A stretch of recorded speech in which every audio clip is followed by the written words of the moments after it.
Happy that's Terry, so she was like, oh my god.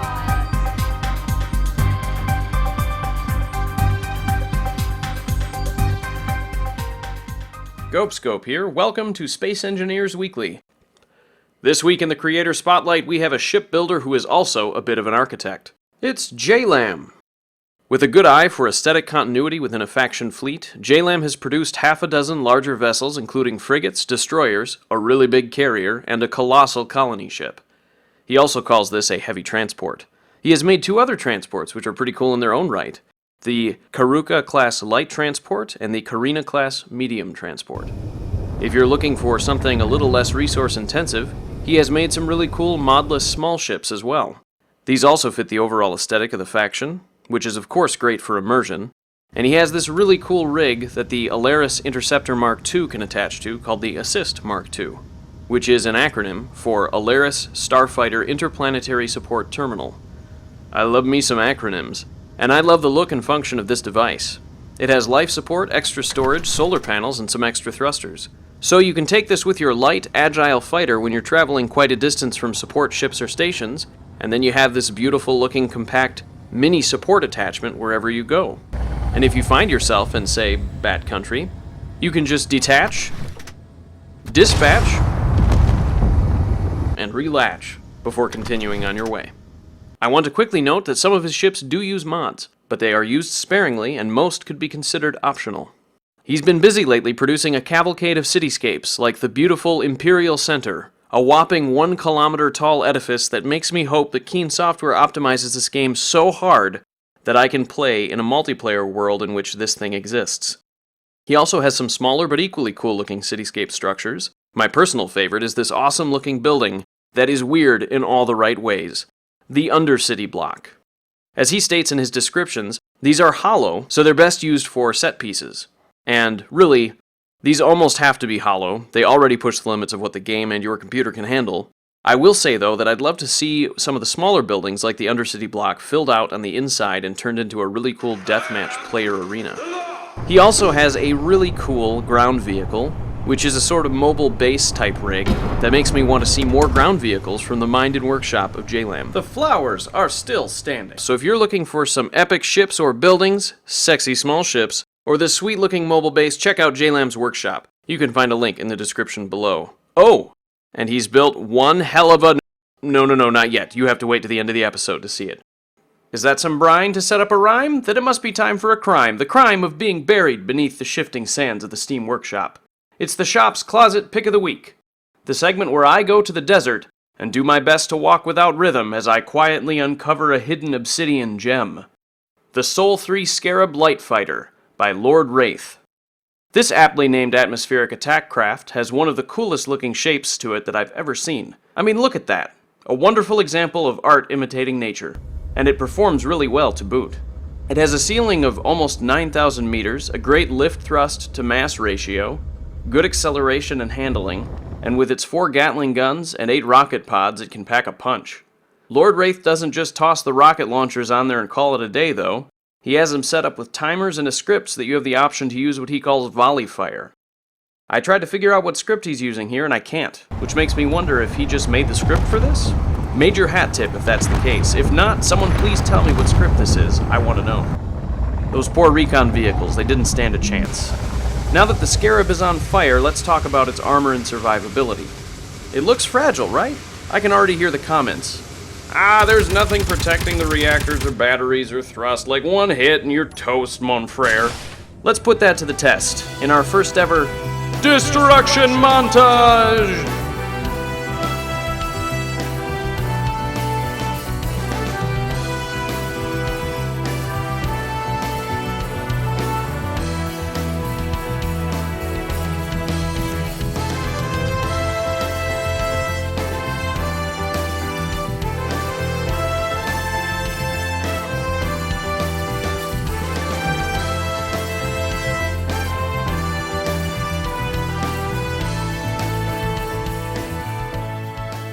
We were able to destroy all but one large lift thruster and 3/4 of the power sources before the ship was no longer able to fly, but even then, a reasonably competent pilot, in a pinch, could still fly it with the other thrusters. But you're probably thinking it would only take one rocket to destroy this. Well,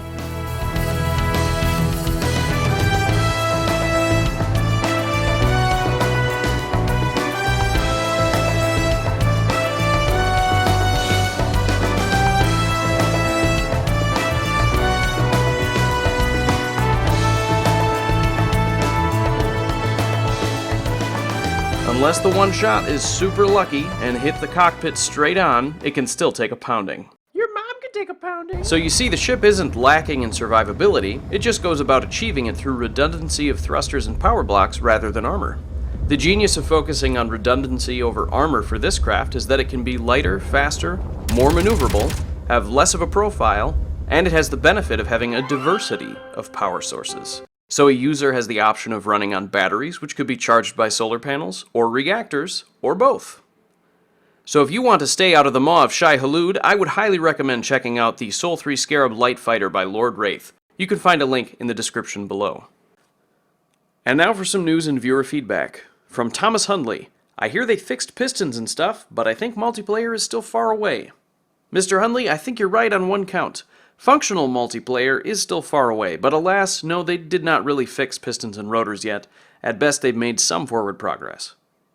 From Elser, 12 minutes of pure gold. Make sure to let Keen know that we demand glass and interior lights on small ships for next week. Elser, thank you, and you'll be happy to know that I got on the phone with my boy Merrick, and just one $30 international call later, I've been told that no, they will not be putting glass or interior lights in the game for small ships. They're too busy contemplating whether they should just port Deer directly for medieval engineers or add mechanical legs first. From the Sneakin' Spider MC, you need to cover the best atmosphere ships and the best ground ships on all types of gravity and terrain. While I'm flattered by the implied vote of confidence that I might be capable of accomplishing such an ambitious task, I'm afraid I would probably fall short. Nevertheless, I will continue to cover as many of the great contributors who are out there as I can, and I will put to good use the part of your suggestion that I can accomplish over time, and that is to review a variety of creations designed to operate in a variety of environments. From Iron Watsas, 'twas Mick Jagger's lips, Gopescope, not Tim Curry. My apologies, Iron Watsas.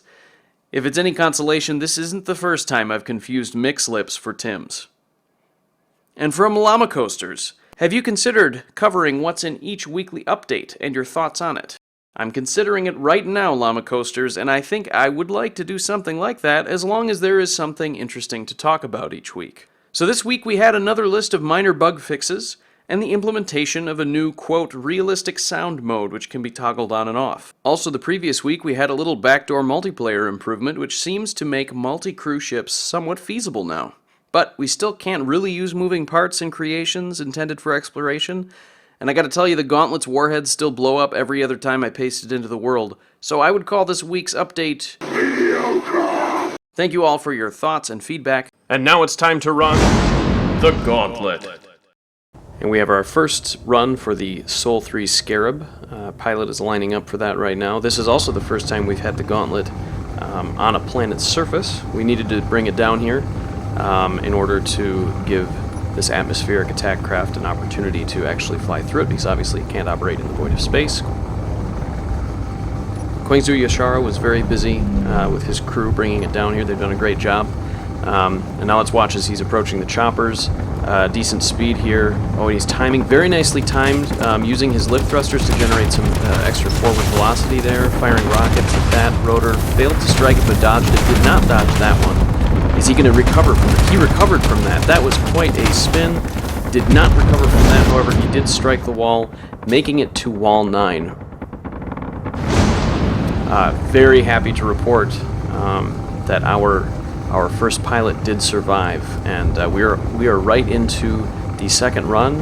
Our pilot made it out in time, although now he is overshooting. Wow, I wonder if he bumped his head on that last run because he overshot the first gate. That's a major mistake that's going to cost him. He's making it back through, but he's taken some heavy turret fire for the privilege of restarting this run essentially. but the ship is still alive, firing some rockets in anger there, failing to negotiate even the second wall. Wow. Difficult run there. Let's see if the pilot made it. He made it to wall 2. The pilot, I'm told the pilot is running now. The pilot is running. He is still alive. He is running for his life. Look at him dodging there. Gosh, I hope he can make it out. He's taken a few hits to the appendages. Our medics are going to have their hands full. It looks like he took a shot to the ankle and a couple to the arm. I'm really surprised to see him still running, but I think he might be heading towards that tree. It looks like he's trying to get to cover. The turrets are still firing away at him, but I think he might be reaching near the edge of their engagement zone. Yes, he did. He made it. The pilot made it through the second run. The pilot literally just ran the gauntlet. Well done to the pilot. And now he is lining up for his third run. He's been patched up by the medics. Has all of his injuries fixed. He's passing the first gate. This is a strong start. Definitely avoiding these choppers and these initial rotors. About to pass gate 6, taking some turret fire. Ooh, that pushed him off kilter, and he's struck wall 7. Oh my goodness. This is some deja vu. He is flying. We've seen this happen to pilots before. This looks really bad. Oh my goodness, this is not good. This poor he managed. Wow. This pilot is something else. He managed to engage his jetpack at the last second, perfectly timed, and he has survived the third run. Absolutely amazing. Made it to wall 6. A spectacular finish on his third run. This pilot is the first person to ever live through all 3 runs. He's on his way to our studio for a post-run interview now. Let's step outside and greet our champion pilot. Yay, hooray, yay! Hello! Oh my god.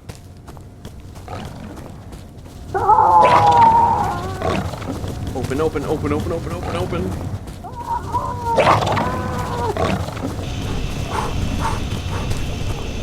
Kquangzu, we need help! Dogs are chasing the pilot! Can you help him? It's gonna take me a minute to get there. No, I can't! Why not? You know how I feel about dogs, Quang! Alright, I'm nearly there.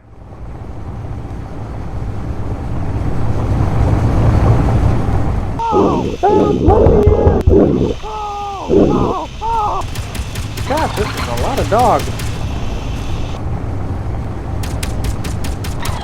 Is it safe, Quang? Yeah. We're back in the studio, and I'm being updated now on the situation. Unfortunately, because Kquangzu didn't make it in time, the pilot did die. Our medics report that he probably would have made it if he could have somehow found some shelter.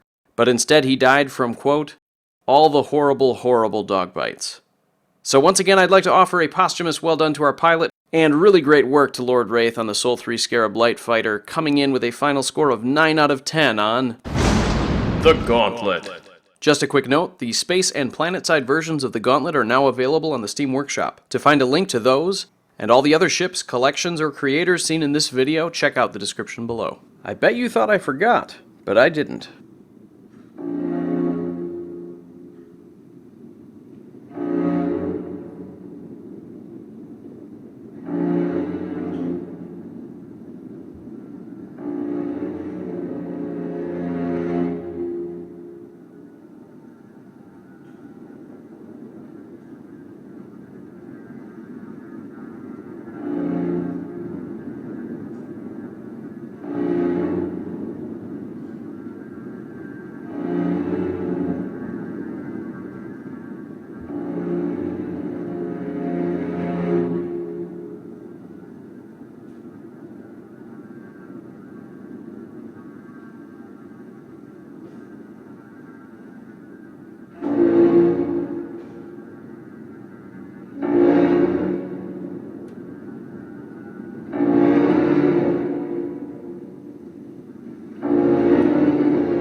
Thank you for joining me. Happy engineering from all of us at IPN, and we'll see you next week.